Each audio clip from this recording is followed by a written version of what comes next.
எழுதிட்டு age. Okay, after declaration CLR SCR கொடுத்துருங்க, semicolon போட்டுருங்க. அப்புறம் வேரியபிளுக்கு வேல்யூ வந்து ரன் டைம் இன்புட் எடுக்க போகிறோம்.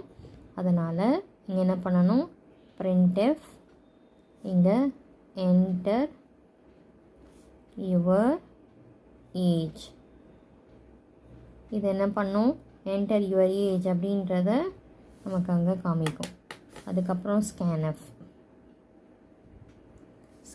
எழுதிட்டு ஏஜ் வந்து இன்ட் டைப்பில் தானே இருக்குது, அதனால் கன்வர்ஷனல் கேரக்டர் மாடூல் D போட்டுட்டு ஆம்பர்சன்ட் சிம்பிள் போட்டுட்டு அங்கே ஏஜ்னு எழுதிடுங்க.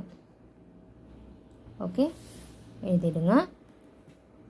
அண்ட் தென் இந்த இடத்துல உங்களுக்கு என்ன ஆகிடும், ரன் டைம் இன்புட் எடுத்துரும்